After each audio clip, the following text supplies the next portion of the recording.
Hi, favored ones. Welcome to Soul Talk. Our guest for today is Coach Johnson Chua, and this person is really well known in the art of feng shui, in the world of feng shui. He is a feng shui consultant for almost 20 years and very well known. You could find him almost every day in Feng Shui Sunrise. Let's all welcome Coach Johnson. Yeah. Hello everyone. Hi, Yeah. good morning, So good hap and then nice afternoon, to good see you again. evening. Um, Yes. Oo nga, nag-chop ka. Parang what do we call this? Nag-stop yung screen mo. Nag-freeze, ah, that's the no, no. term. Oh, sorry. Yeah, Oo. no. Pero I could, I Everyone, could still, everyone. I could still hear you naman. So let's just move forward with this. Um, I'm really very excited to hear your story because the first time that I've met you was back in 2016 when I first visited your store. And during that time, you shared how you started doing the business and you were there every day. It was really a very fun first visit with you, and that really stuck. So it really gave such a good impression. I love your energy, your aura during that time, and I'm so happy that you're here with us right now in Soul Talk. Could you share to the viewers what it is that you exactly do and introduce your work, introduce yourself? Yeah. I'm Johnson Chua. Yeah. Basically I'm a feng shui consultant. Yeah. But lately it's not more than feng shui. It's like a bit also becoming like a parang life coach part. No, so that's why most of in my social media people call me Coach Johnson Chua like that. Yeah. I try not to let other people call me kasi master. I'm not yet that old. So okay, Pero normally coach is much more better kasi for me it's much more about touching lives than commanding and controlling lives. Yun, kaya mas more gusto ko yung coach na word like that yun. So basically I do a lot in terms of the Chinese metaphysics. Yeah, so feng shui is one part of it. Yeah, so it's more about like checking about placement, arrangement, like that environment on in placing all the sectors in our houses or offices, okay, to make it much more better flow of good energy, okay, para to harness better energy like that, no? So it can enhance prosperity, success, okay, and also for good health like that, no? And then I also do a lot of like in terms of like personal reading. Yeah, like there's called the forecasting or patsu reading. Patsu reading is like a life reading. It's much parang mapping your life. Okay, so it's much more about giving understanding to a certain person. That's why I use more of the counseling side. Okay, I don't use the fortune teller, fortune telling like that. No, I don't want to tell about the future. It's much more about want to tell you about your strength and your weakness, para you can prepare your future. Okay, you can strategize your future like that.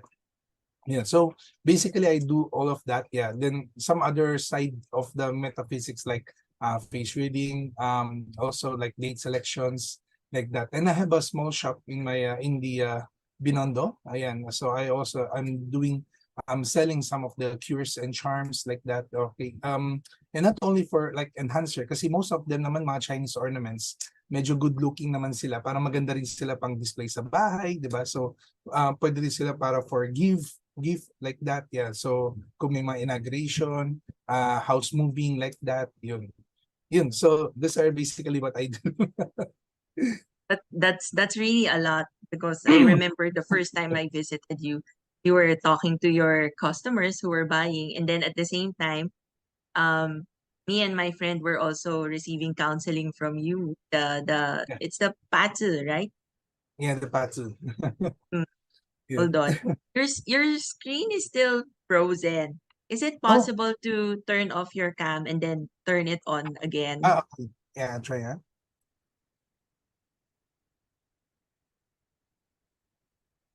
Yeah. Ayan. Is it Okay. better? Oh, okay. There's movement now. That's good. Yeah, sorry. Oo, nawala It's pala kanina. okay, it's okay.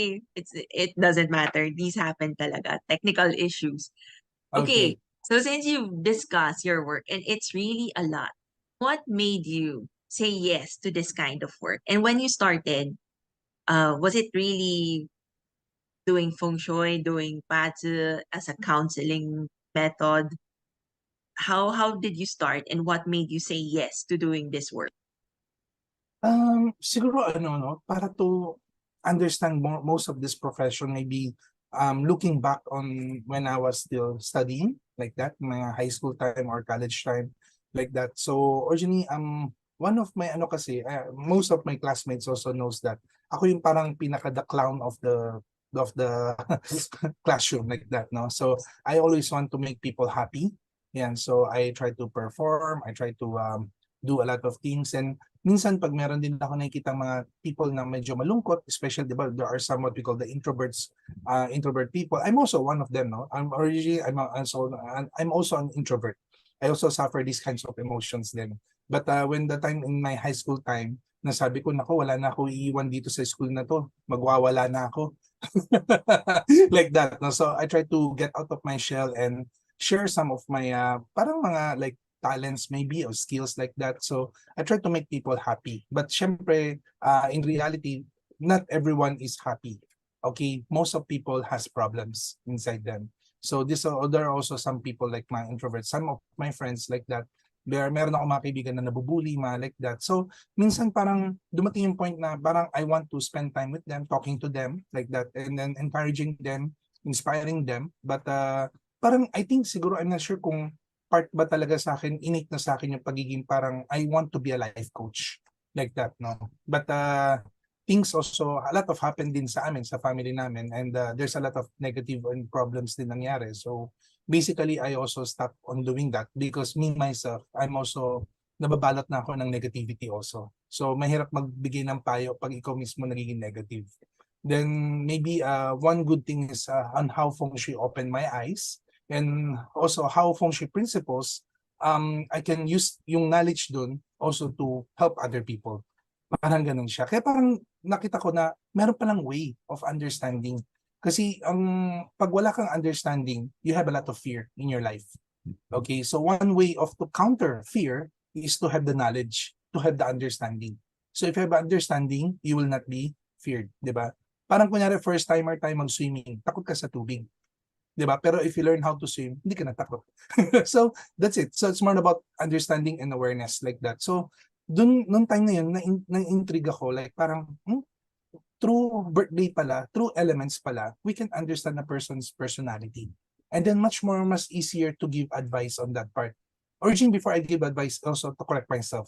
Kasi nakita ko dun na, shucks, kaya pala naging ganun ako. Kaya pala naging ganyan ako kasi I have this kinds of personality rin pala.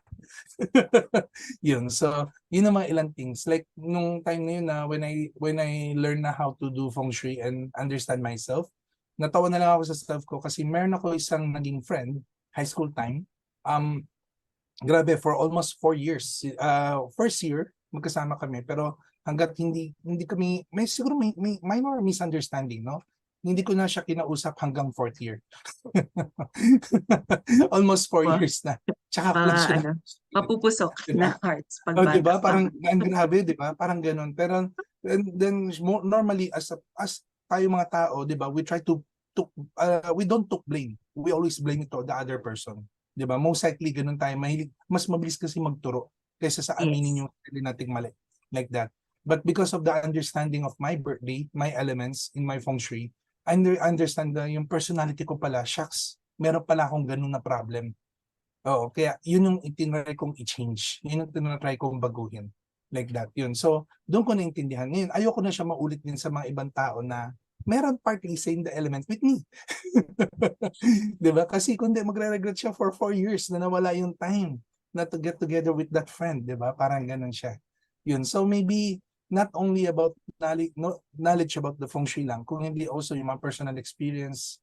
Kaya parang mas gusto ko yung life coach sharing the experience also to others. Tapos yun na, napayas ako on this profession. It's because of, I think it's not only change myself, okay, uplifting my energy, but also, hindi, siguro ano rin, na motivate ko yung ibang tao, na-inspire ko yung ibang tao. And I'm so happy kung nakakatulong ako in a very simple way. You know?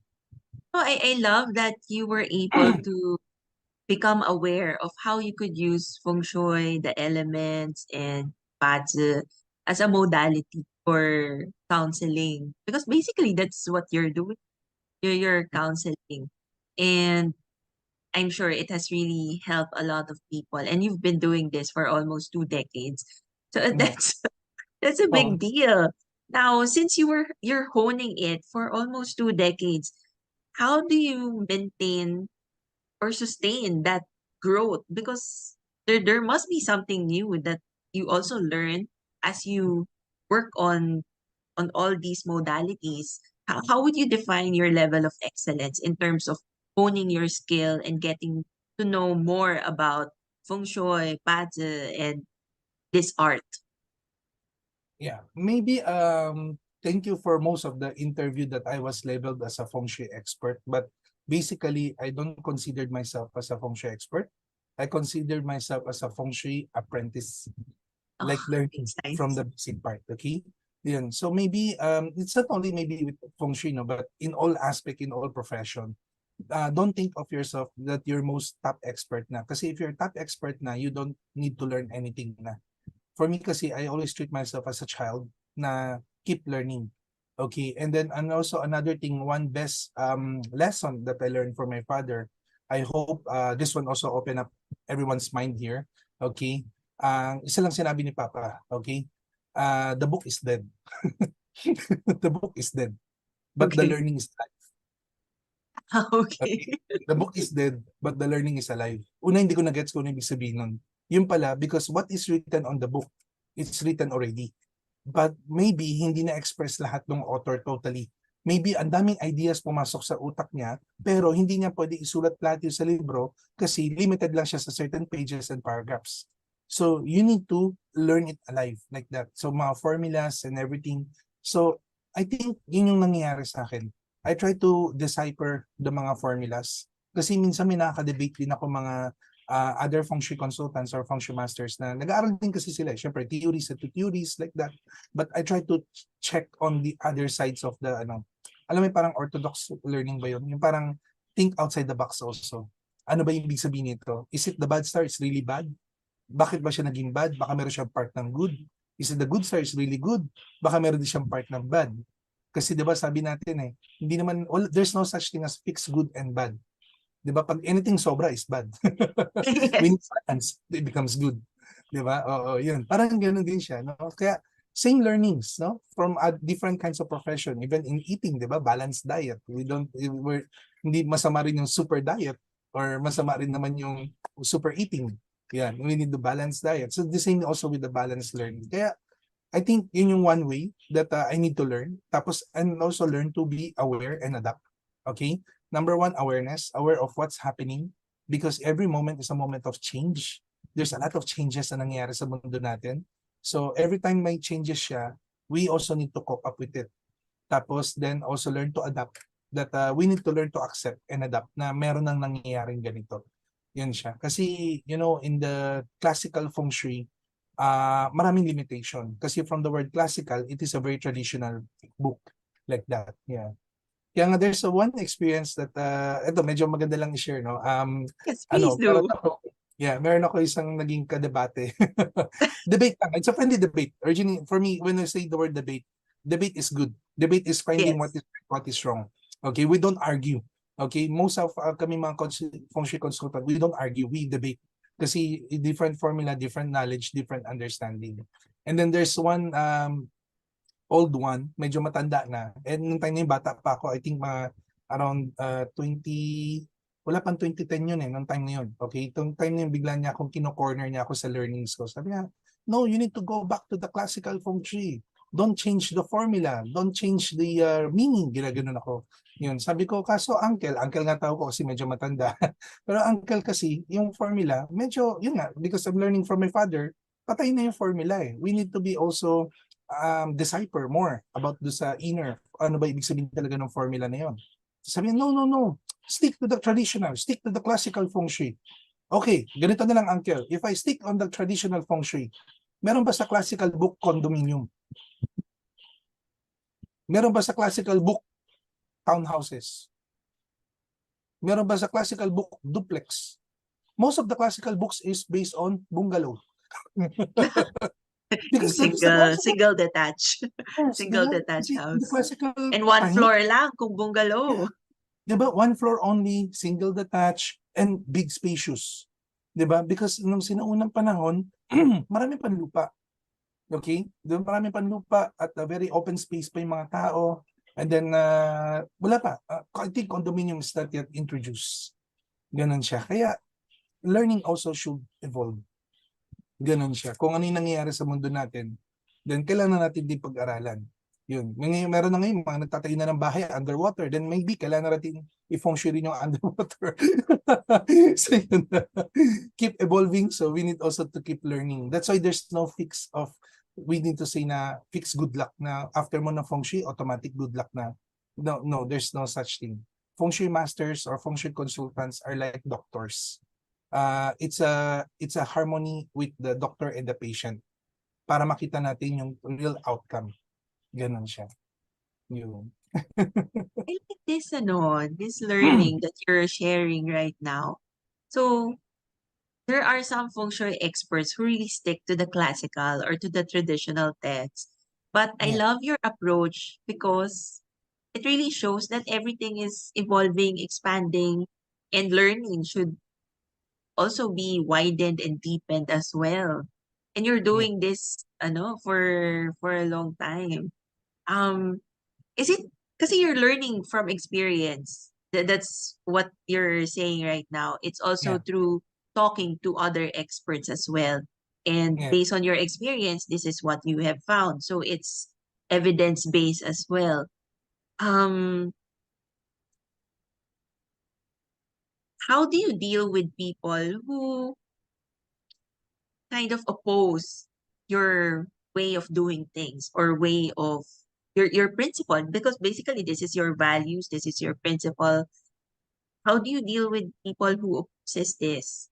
Because I'm Oh, sure there in the feng shui world there's also yeah. ego and stuff, 'di ba?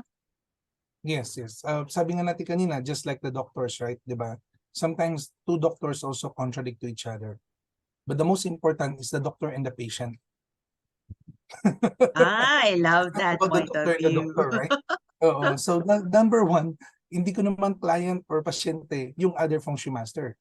Like that, no? So, yun yung sinasabi natin na, kumbaga ba, do not prove yourself to the wrong people. Only prove yourself to the right person. That's one of the statement that I made. It's also more of about, you don't need to be a pleaser to everyone. You only please for those who wants to follow. Ganun siya. Guide them for those who wants to follow. Like that. Yeah. Yes, that's true. Because you also attract the people that you're really meant to serve and help. Yeah. That's Mm-mm. that's really a good way of seeing things. I love it. Thank you so much. That's also a message for me personally. Yeah. You mentioned that this is what you really love to do. You are happy and satisfied when you're helping other people. Yeah. Um what's the because it's really really nice and amazing that your work is actually your service to humanity. 'Di ba? Not everyone could actually be as blessed na yung work nila, it's their service. Some Yeah. people don't see their work as that. Um, maybe you could share some insights as to how they could embrace work as well and see that work is a good instrument for a service as well, no matter what kind of work that is. That's a very good question. And I think that's also one of the best service of feng shui. Because in learning feng shui, sabi ko kanina, you will learn also your strength or weaknesses. Right?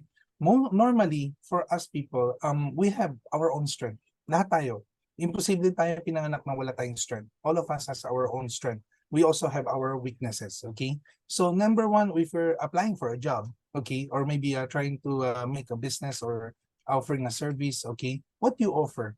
Do you offer your weakness or do you offer your strength?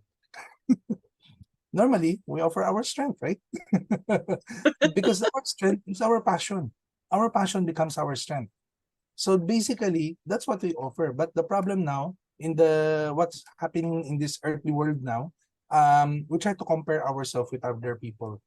Like, I love this work, but maybe the profit is a little small.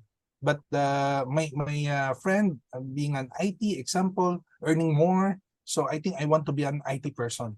Okay, but I'm an extrovert person, tapos I want to be an IT person. Yung friend ko nakakaupo ng matagal for 8 hours, 10 hours, 12 hours, o baka nakalimutan na nga niya, buong araw na pala siya nasa loob ng room. Di ba? Pero for that Ganun nga. extrovert, just sitting like for 2 hours lang, hindi na ako mapakali. Di ba? So, nainggit ako sa work niya, pero hindi ako nainggit sa strength niya or sa personality niya. You're a different person eh. So, ganun siya. So, number one, I think you need to love yourself more. Okay, if you love yourself more, you will see talaga yung best na profession babagay sa inyo. Kasi your best profession, your best passion, that's also your best strength. Like for me, sabi ko nga kanina na hindi ko akalain, this is my accidental profession. Originally, I didn't choose this profession. It is an accidental profession. Because Really? kung, di ba, kasi kung titignan natin, no, like if there's no bad things happen to our business maybe dati, or maybe sabihin natin nagtuloy-tuloy yung studies ko and everything, nakapagtapos ako and everything, maybe nag-work ako. 'Di ba? Maybe naghanap ako ng work. Pero originally hindi eh, because of things goes bad, all of us should stop studying. So, hindi ako makapag-work kasi hindi naman ako tapos. 'Di ba? Parang ganun siya. And we need to do the business na lang, or we try to help on the family business, which is the downward business. Kaya sobrang hirap talaga siya. Kaya ang daming mga pagsubok. So, I think doon lang lumabas yung part ng strength ko na parang gusto ko pala makipag-usap sa tao. Parang gusto ko pala mag-uplift ng tao. Parang ganun siya. Yun. So, kaya nakita ko lang na bumagay ito sa aking profession na to. Yun. It's an accidental profession, but still, it's my passion. Sometimes you don't need to choose. Sometimes you just need to follow your heart. Don't follow this, follow this. Marami nagkakamali, they follow this. Okay? Huwag niyo utakan yung career niyo. Okay? Mahalin niyo Exactly. yung career niyo. Okay? Hindi marunong magmahal to. Ang nagmamahal yung puso. Di ba? So wag natin utakan yung career. Mahalin natin yung career. It's not always about the money. It's not always about fame or recognition. It's much more of what you want to do. Ganun siya. And magugulat ka. If you're doing what you want to do, your value is going up. Yun. Kaya ito yung madalas ko tinuturo sa mga social media ko is DHV, define your higher value. Okay? Because if you're doing whatever you want, okay, by professionally, your value is going up. Ganun siya. Yun. Tapos find the right target market. Find the right target person na sino rin yung magugustuhan din yung value na ginagawa mo. Then that's it. Tutulong sila para lalo pa umakit yung value mo. Nang magugulat ka na lang na may presyo ka na pala. 'Di ba? Na una hindi mo alam kung maniningil ka o hindi, pero yung ngayon hindi na, pinag-aagawan ka na nila kasi may presyo ka na. So people hire people with value. They don't hire people because they just need the people. Ganoon siya. Yun. So yun, kaya for me siguro yun yung one way. And in feng shui, total, we're talking about feng shui here, so I just give you tips. Yan. So I think everyone wants a tips, no? Right? Yeah.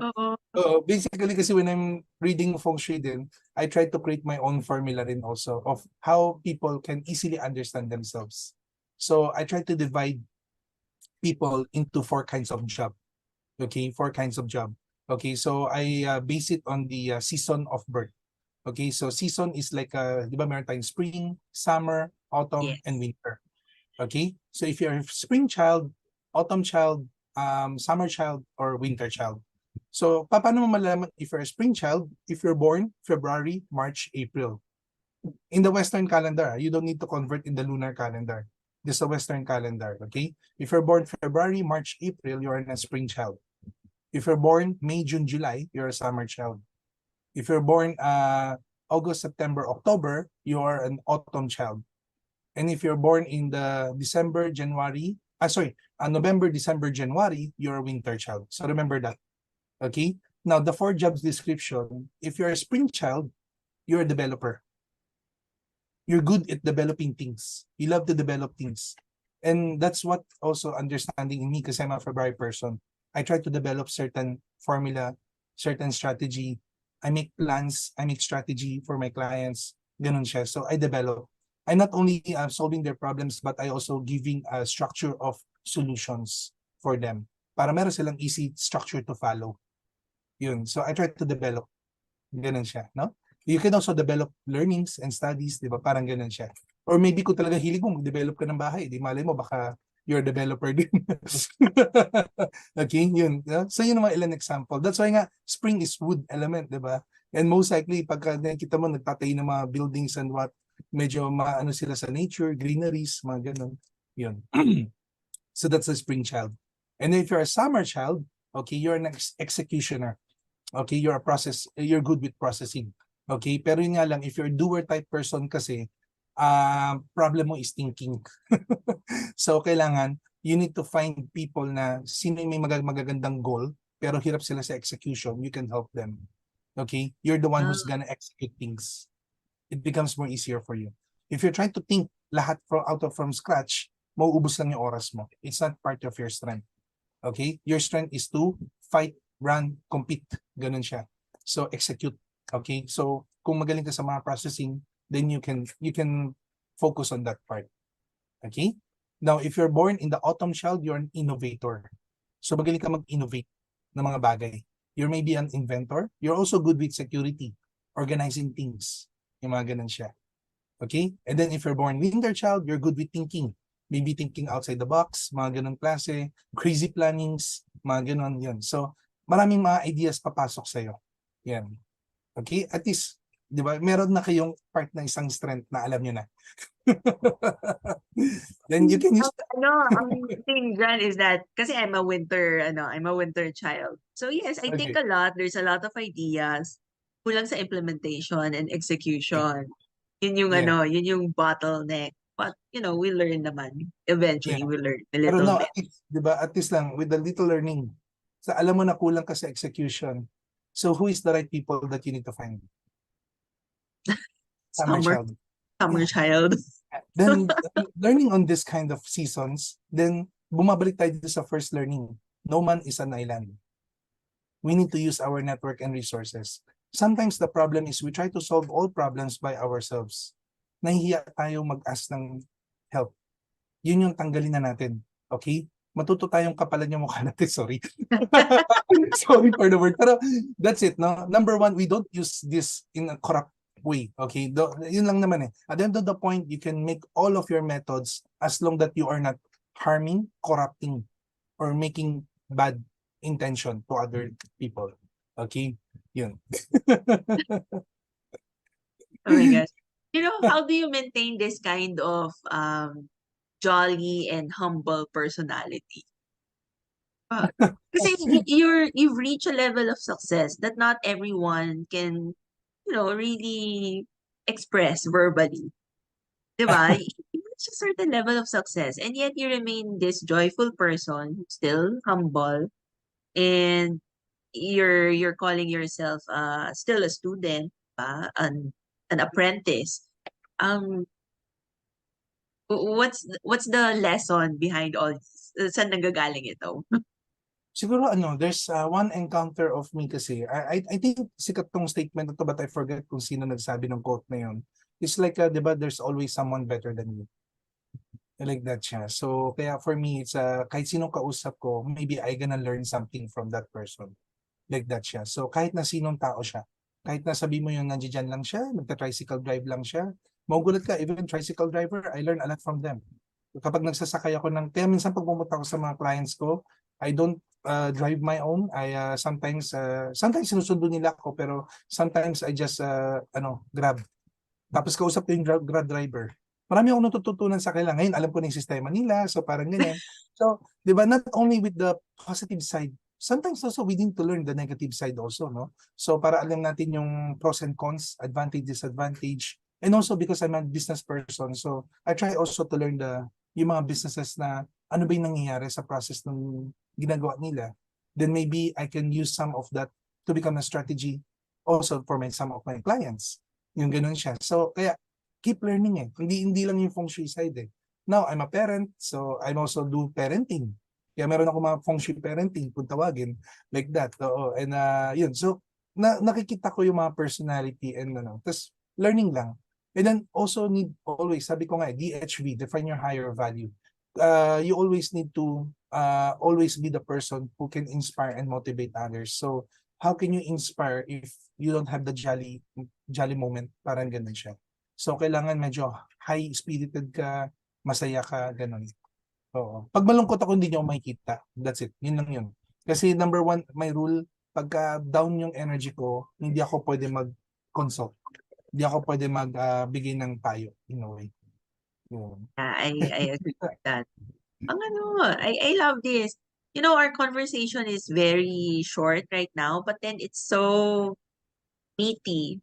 It's really it's really jam-packed. And I Hope so. love this one. I love the flow of the conversation. But of course, we also have to end, 'di ba? Before we end, maybe you could share the services that you're offering right now and perhaps inform them where to find you, how to contact you. Yeah, so if you I don't know if you want to learn more, okay, about some of the mga tips and advices. Originally, I do mga FB live or mga also mga YouTube teachings mga ganun. Although I'm not a content creator talaga, I just teach lang. Hindi ako techie. Yun yung problem, no? So, yun lang. Yun. So, Sige. for those of you who wants to follow me in my social media accounts, so I have my Facebook and Instagram, Feng Shui Sunrise. Yeah, so you can find that, okay? And then by Coach Johnson Chua, like that, no? Tapos then also, you can follow me in my YouTube channel, Coach Johnson Chua, like that. Or kung may time kayo, you can visit us in the oldest Chinatown here in the world, okay? In the Philippines, Binondo. Yeah, so Ongpin, we're located 803 Salazar Street, corner Ongpin, Binondo, Manila. Like that. Oh, And I services that I definitely offer, want to visit. yun. I want to visit. Yeah. And services offered, RG, yeah, I do feng shui. I do not only hindi lang on-site, I also do online. Yun, kasi maybe the pandemic time, yun yung one how we call it, skills that I have adapt, no? Learn on, sorry, on how to use the Zoom. Parang ganun lang. Yun. So, doing online session, feng shui, yun. Kaya naman din. Yes. Lahat talaga, no? Everyone really has to adapt Adapt. during the pandemic. Now, after the pandemic, everyone is adapting. Well, thank you Yes. so much for your time. And Thank you also. I really love this conversation. I love the energy that we're sharing to everyone who's watching. Thank you so much. For the favored ones, remember to live your purpose and please remember that you're highly favored and truly blessed. As what Coach Johnson said, be aware of your strengths and weaknesses and make use of your strength to share it to the world. Use it as your passion. So God bless everyone and take care.